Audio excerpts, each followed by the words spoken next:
Hello. Whoever knows me a little bit knows that I rather travel in analogous worlds. The digitalization of the art world brought about by the coronavirus is not what interests me about art. Nevertheless, we too have tried to use the last few weeks to take a digital look at our program. Most of the time, the exact view of things, the examination of internal structures, of color relationships, of spaces that are an integral part of the work falls by the wayside. I also don't really believe that it is possible to replace the work of art digitally. Walter Benjamin was simply fundamentally mistaken in his idea of the reproducibility of art. And of course, I'm not the only one who doubts it. Just recently, I read a text by my friend Dr. Stefan Gronert, curator at the Sprengel Museum in Hanover, who argued similarly, especially with regard to photography. And before that, an equally compelling article in the German newspaper Taz by Uwe Matthijs of April 11, 2020. Among other things, he argues for the material substrate which cannot be separated from art, without which nothing becomes form, but only the arbitrary sequence of random thoughts. What can be put in words and clearly communicated is not worth all the energy invested in and trouble with art. And yes, that's true. Visual art in particular requires the aesthetic experience, the direct quasi-physical contact, the communication between eyes and object, perhaps even hands and object. The history of the word aesthetics can be traced back to the Greek word aesthesis, which means something like sensual perception. The everyday notion of aesthetics as just beauty is therefore not enough. The sensual experience, which means the perception using the senses, is much more than just looking at a beautiful picture. Nevertheless, I will shoot and occasionally publish a small series of short video films that are intended to deal specifically with an object, a sculpture, a photograph, a painting, and with the patient close-up view to provide a small substitute for the aesthetic experience.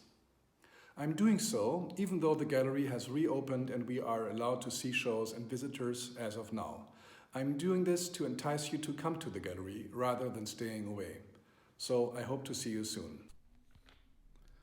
Let me start our excursions into the details of the art represented by Philipp von Rosen Galerie with a painting by Koen van den Broek from last year, a rather small painting called Eagle. As a brief description of the painting, we can say that in the center we see a curved road, a lamppost or signpost, a pavement with a red curbstone, on the right a hedge and a small grey area, on the left a sand-colored area and a larger green area. So it could be the picturesque depiction of a rather boring landscape, a narrow section of a street space that can be found more or less everywhere. In fact, however, it is a curve that Koen van den Broek photographed in the USA, which we know because of the red curb and because Koen van den Broek told us so. What makes this painting interesting, however, is its radical approach to perspective, or rather the way it ignores perspective. For centuries, or rather since Leon Battista Alberti's treatise De Pintura, perspective has been the means of choice for representing reality in painting. And this is also the path often taken by everyday photography, which we take of reality. Of course, there are countless examples where photography goes beyond that. One can think of the photographers of the Bauhaus, as well as the constructivist photographers from Russia in the 1920s, and numerous subsequent examples. But in principle, photography depicts reality with a central perspective. For van den Broek, it was important at the beginning of his career as an artist to combine painting with photography, and thus to fill painting, which has so often been declared dead, with contemporary relevance. And so he uses photographs that he takes himself as models for his paintings. In this specific case, Eagle, he has obviously photographed from above onto a street, as if he was an eagle or as if he had used a drone. The street space thus becomes a constructed surface. Grass areas, perhaps a sandbox or a building site, the street surface itself become forms that structure the two-dimensional image. In a sense, van den Broek tilts the spatial image into the vertical of the painted picture. And it is not impertinent to associate this step with Picasso's Demoiselle d'Avignon. The inner zones of these forms are intensively treated painterly. We see the fast brushstroke pencil sketches, smearing and mixing of the paint, different layers of paint that lie over and under each other and shimmer through. And through these painterly moves, the whole thing gains in dynamics and charm. Although the gaze cannot roam into the distance, in this painting it can roam or glide over the surface of the picture and experience and enjoy painterly details.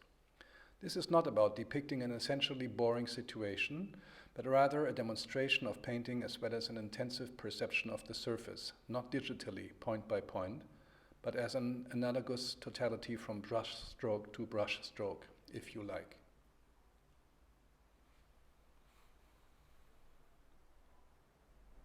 So much for today. I'll get in touch again soon, and in the meantime I remain with the very best wishes and the hope that all of you stay healthy in this time of crisis. If anybody wants to see Jelena Popova's show, which will run through June 20th, you're very welcome to contact me and to let me know, and we arrange a meeting in the gallery, a safe meeting. Bye-bye.